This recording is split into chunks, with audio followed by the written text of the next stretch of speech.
Reflections with theologian Father James Bacik, lecturer and campus minister at the University of Toledo. All of that is an attempt to point out the reality of the resurrection, not merely a subjective experience that Mary Magdalene and the other disciples would have had, and yet not the kind of historical reality that the death itself was. It's a reality that seems to be open only to the eyes of faith. Faith is the key to being able to encounter the risen Lord, to see Him and to be affected by Him. Today, Father Bacik will be discussing the meaning of the resurrection. Now, here's Father Bacik. The resurrection is the most important feast in the whole church year. The resurrection is the light within which we are to read the whole gospel. As Paul said, that our faith is indeed in vain if Christ has not been raised to life. The whole of the New Testament was written under the inspiration of the resurrection. This was the key to the whole business. It was the way the apostles tried to explain to people their renewed faith and vigor in life. And so it's important for us to probe the resurrection, to understand it more. It's probably important for us to try to make sure it's at the center of Christian faith. For many people, I suppose the most emotional feast in the church year is really Christmas. As we grow up as kids, that's the emotional time. That's the time we get the presents. That's the family gathered together and so on. And there's ways in which I suppose Christmas makes the biggest emotional impact upon us. And yet Christmas has its meaning only in terms of the death and resurrection of Jesus. Christ is born in order to live and in order to be able to do His public ministry and to come to His moment of death, to be obedient even unto death on the cross, as the Scriptures tell us, and then to be raised to life again. So it seems crucial that we keep a proper perspective on all of that. In the early church, the Feast of Easter was the most important feast, clearly, and each Sunday celebration was seen as a little Easter, a time to celebrate the victory of the Lord. So maybe the first thing we want to do is to make sure that as Christian people we see the resurrection in the center of our faith. It's what gives it its joyful kind of character. You know, in many of the Catholic churches there are stations of the cross, and they depict the sufferings of Jesus, His condemnation and His carrying of the cross, and so on, and His death and burial. There's often 14 stations traditionally. And some people have said it would be good to have a 15th station, the resurrection, so that we keep in balance this whole understanding of what the Christian faith is all about. We wouldn't want to center just on the death of Jesus. That is not the final story by any means. If we were to do that, we would end up with a religion that was very much of a downer. It would have a negative cast to it. It really would be a denial of what human life is all about. So we don't want to let our piety end at Good Friday. It's all right for us to say that we're saved by the death of Jesus, that it's through His cross that we are brought to salvation. But it seems better and more in line with contemporary thinking to say we're saved by the death and the resurrection of Jesus, so that we understand that His obedient death for Christ was simply an emptying out, His way of being open to the will of His Father. And because He was open, He could be given new and richer life, a life which He then could share with us. So again, from that perspective, we would see the resurrection in this larger context of death and resurrection. We often call that the Paschal mystery, the Passover celebration, the passing over from death to life. So in our churches, maybe we need that 15th station, or at least that part of our piety that reminds us that Christianity is not some sort of masochistic, penitential religion, but it has to do with the way we find a deeper and richer life for all of us. Now, what we also need to do is to make sure that the resurrection makes an impact on our mind and heart. There's really two major ways that the New Testament tries to tell us about the meaning of the resurrection. And let me try to tell one of the gospel stories, or follow a figure really in the Gospels, and see if we can't get some deeper understanding of the resurrection. But not only that, let's see if the story can't touch our hearts a bit. Let's try to enter into it in a way. This is the story of a woman by the name of Mary who came from a little town in Galilee. She first met Jesus when she was very ill. In fact, it seemed, as it was commonly said at the time, that she had 7 devils in her. But Jesus, in encountering her, cured her, just simply. It was her faith in him that allowed her to be cured. And after that, she was strongly attracted to be a follower of Jesus. She began accompanying him on his journey along with a lot of other women as he would travel about to the various villages and so on and do his preaching. These women helped to take care of Jesus and his small band of followers. And when the time came for Jesus to go to Jerusalem, you remember one of his followers, Peter, didn't want him to go, but Jesus said, well, I must go to Jerusalem. It seemed as though he had to go there, and as the prophets had. He had to go to the center of power. He had to go from the outskirts in Galilee down to where the real action was. He had to take the route of the prophets. He had to take on the establishment people. And so Mary and these other women decided to go along with him. I fancifully think of them saying, those guys will never survive down there in Jerusalem by themselves. They won't have anybody to cook for them or take care of them. And so Mary and the other women decide to go down to Jerusalem along with Jesus and the disciples. And when they are there, there's clearly trouble on the horizon, and they gather for a final Passover meal, sort of a final meal with their friend, and they can tell that there is difficulty ahead, and they share the bread and wine. And then after that, Jesus goes out to pray, and the women go about their business. I suppose I envision them sort of taking care of cleaning up after the dinner and so on, as was done in that patriarchal society. And then the word comes to them that Jesus has been arrested and that he's been taken before the Roman governor, Pilate, who is sentencing him to death. Mary had a bad feeling about him. She thought he was a cowardly kind of fellow. And so it was they heard that Jesus was going to be executed outside the city. Mary and some of her women friends went and stationed themselves along the route, and sure enough, here comes Jesus carrying his cross to be crucified. It was a terrible moment for Mary. It broke her heart. It seemed that everything that Jesus had stood for was being destroyed, that this great man who she really cared about and thought was the Messiah was being executed as a criminal.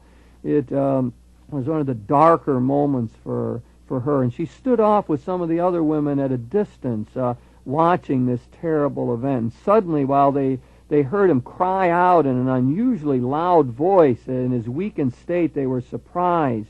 And he said, Father, into your hands I commend my spirit.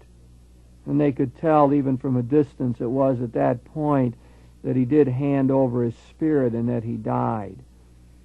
Mary had very ambivalent feelings about this. Great sadness engulfed her, but at the same time, she also felt a sense of relief that the terrible torture he was going through had ceased. She really couldn't pull herself away. She just stood there watching. One of the other women stayed with her while the others left. And as evening came along, Mary noticed this fellow that she had known as a follower of Jesus, Joseph of Arimathea, that he was coming to the cross, and he had brought a clean linen cloth with him. And sure enough, he came and took the body down and wrapped it up in that cloth. It seems that he had gotten permission from Pilate to do this. Mary was surprised because he had never let anyone know before that he was a follower of Jesus. She admired Joseph of Arimathea for this because she figured it was really a great act of courage on his part, especially when Jesus' close friends had neglected him and it really fled from the scene entirely. And so it was she watched as Joseph took the body and then laid it in a new tomb which had been cut out of the rock. And then she noticed that he rolled a big stone in front of the opening to the tomb. And then she left, and she went back to her own place, and they prepared some spices and ointment to come and anoint the body the next morning. It was a terrible day for her, Passover. She never felt so despondent in her life. She had really loved the Master. She cried all day long. She tried to keep busy. She just kept thinking that it was all so unfair, that it didn't make any sense, that her whole world was torn apart, nothing but confusion going on here. The worst day of her life, clearly, totally dispirited. And then at the crack of dawn, she was up with some of her women friends, and they set out and headed for the tomb.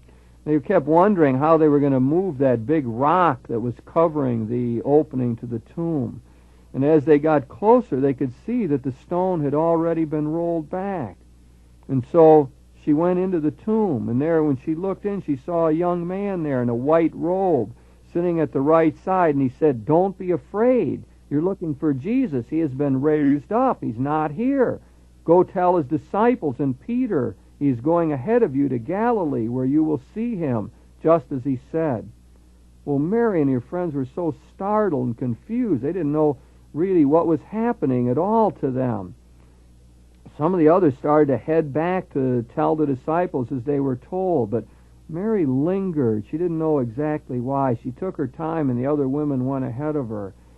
And she just perhaps wanted to stay there around the tomb for a while, maybe to sort out her feelings and thoughts and figure out what this was all about.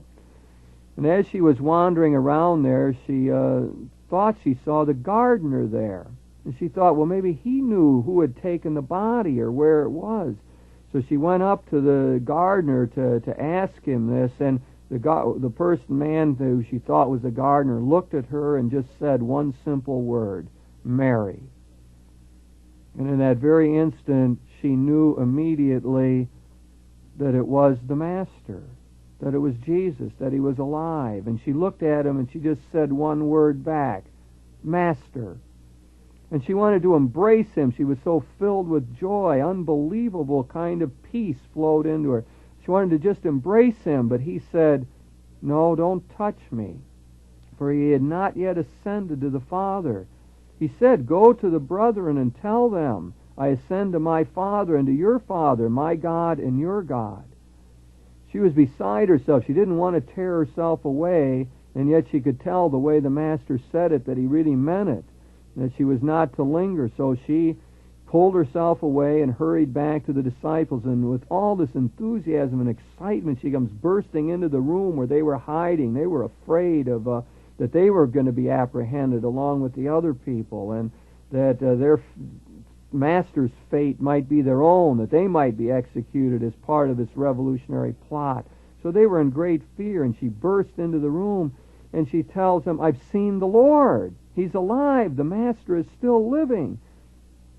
But they scoffed at her. They refused to believe her. They thought she was deluded. They thought that she had had some sort of a nervous breakdown here, and that her grief had taken her over. They refused to even accept that this might have happened. And it was so frustrating to her. She wanted to share this good news, and all she got was rejection from them, and the feeling that she had somehow flipped out. So she kept telling them, "The Lord is risen." And then she sort of got it straight. She says, "Well, I guess they're not going to accept this.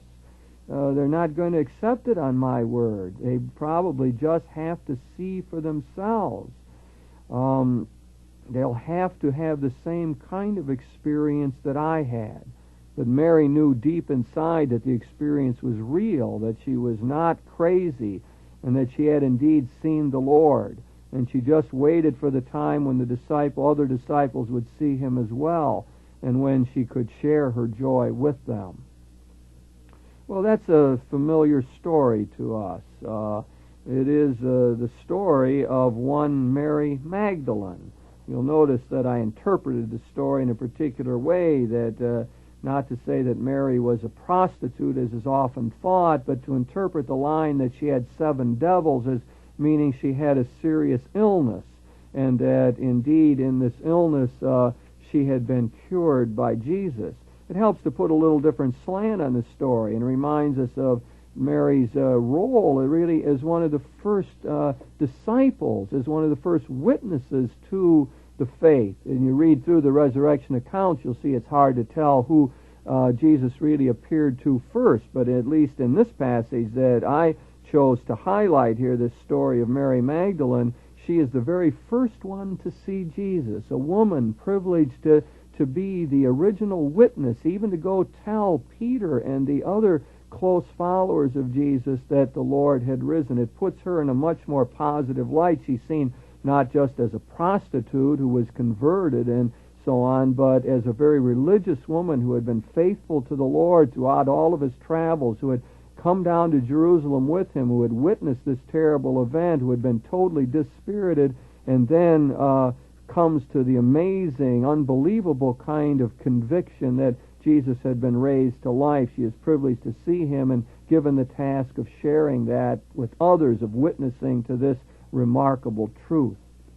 Well, that allows me to say a little bit about one way in which in the New Testament this reality of the resurrection of Jesus is communicated. Must remember that the resurrection is a real event in the New Testament. The theologian Rudolf Bultmann used to say that Jesus had been raised in the faith of his disciples, had risen in the faith of his followers, which makes it sound like a very subjective event. I think Orthodox Christianity throughout all history has insisted on the reality of the resurrection, insisted that we're dealing with a real event, that Mary Magdalene is not deceived here. She didn't have an illusion. She wasn't deluded. She didn't decide to put on the other disciples and try to cheer them up with a fanciful story. But she really encounters the Lord. There is an objective reality here that she comes up against. Now, this is a very tricky business to get straight in our heads, because it doesn't really mean that Jesus was walking around the earth as he was before his death. The resurrection is not a public event as his crucifixion was.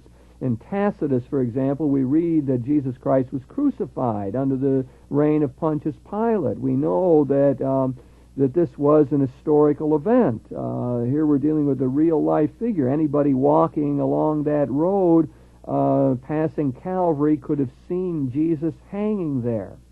The resurrection is not like that. The resurrection has a different kind of character. It seems that it is faith that allows the others to see Jesus. It's not like he was walking the streets of Jerusalem again and his enemies would see him and say, gee whiz, we thought we killed him. We have to get him again or something. It wasn't like that at all. And yet we must insist on the reality of the resurrection. It's like Jesus moves into a new time-space dimension, that he has then emptied himself so completely that the Father can raise him and give him a new and richer life, that he is still alive, that he ascends to the right hand of the Father, as was said, that he is still in action here, that he has influence on the world, that through his death and resurrection he has planted the seeds of the final victory. As we read in John's Gospel, he has gone before us to prepare a place for us.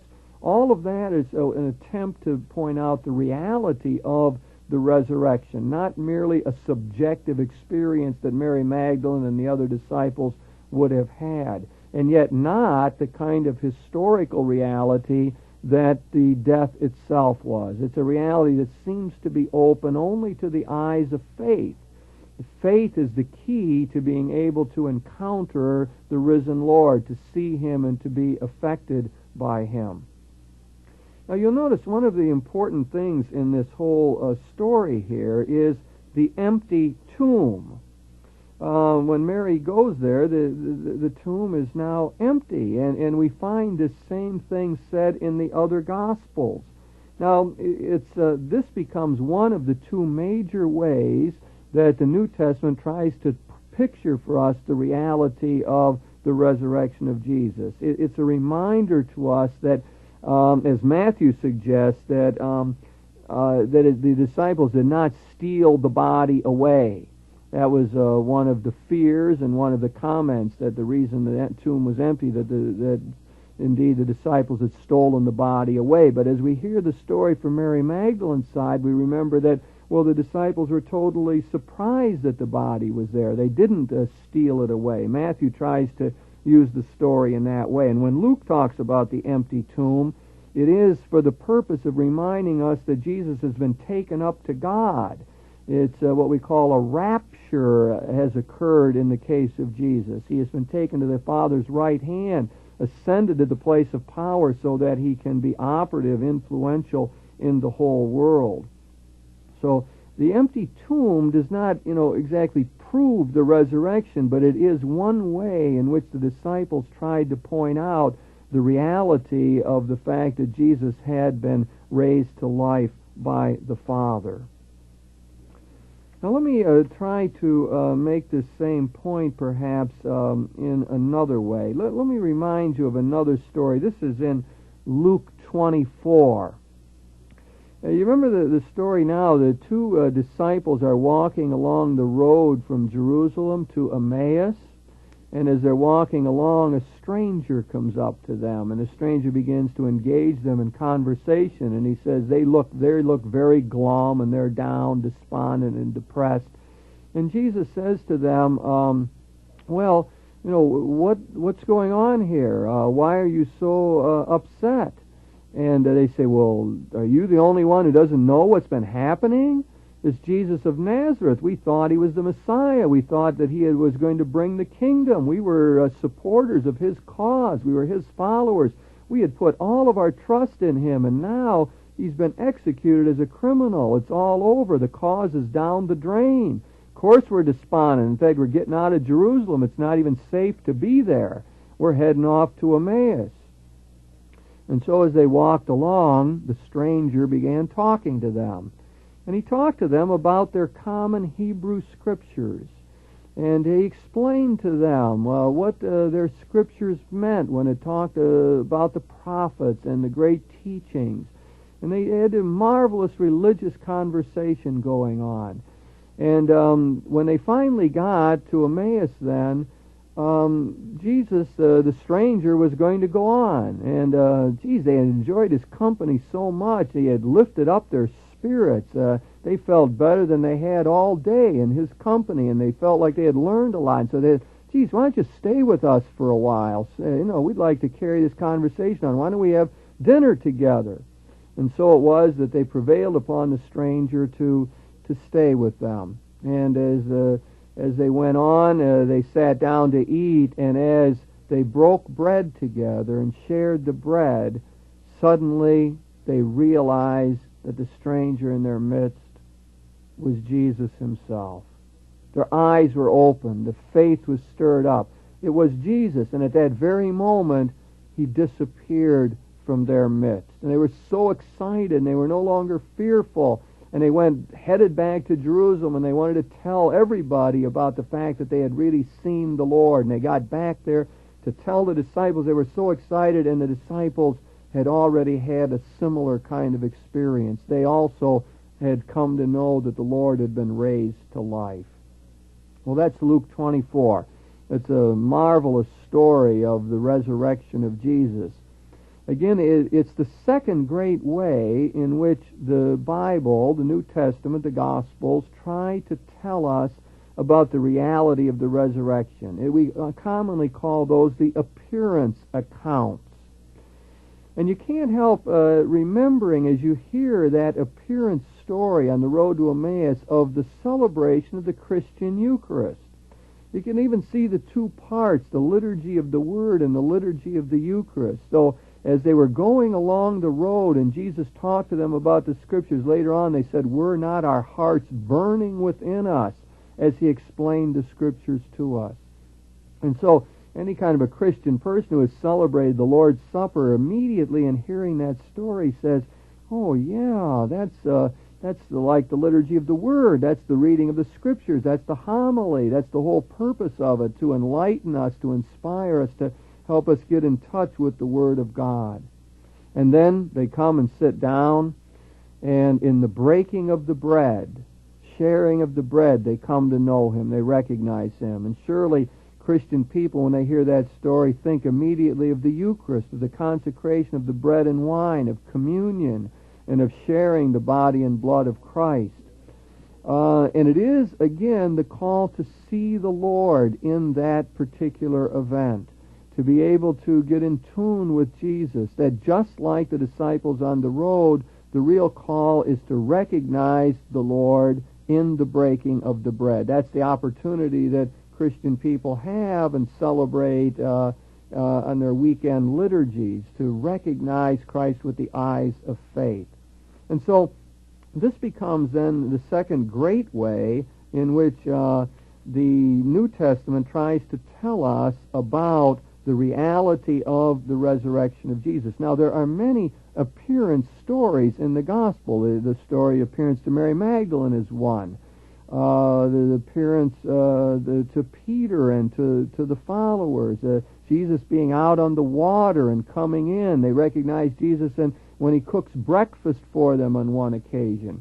So there's a whole bunch of neat stories in the New Testament about the appearances of Jesus. Very often they don't recognize him right away. Very often there's a question of doubt involved. Remember the famous one about Thomas. He says, I'm not going to believe this until I really can put my finger in his hands, the hole in his hands made by the nails on the cross, or put my hand into his side. So he comes to be known as Doubting Thomas. But then the Lord does appear, he encounters the Lord. And then in the midst of that, he is able to say, my Lord and my God. His faith enables him to recognize who Jesus really is. And so we have these marvelous stories that really are meant to speak to people of all ages. They tell us that, yes, doubt is part of the whole process, yet confusion is bound to be involved in trying to be a Christian. It's never so neat and programmed and clear-cut that it just all falls into place to us. Many of us would feel kinship with Doubting Thomas in our own moments of anxiety and difficulty and confusion. But on the other hand, the appearance accounts remind us that Jesus is to be found in our world, that he can speak to us through other people. They open up the whole notion of faith to us, and as well, they remind us that we are to be witnesses. Always after people encounter the Lord, they want to go tell people about it. They want to share the good news. They are excited about it, and at its best, that's what the resurrection is supposed to do.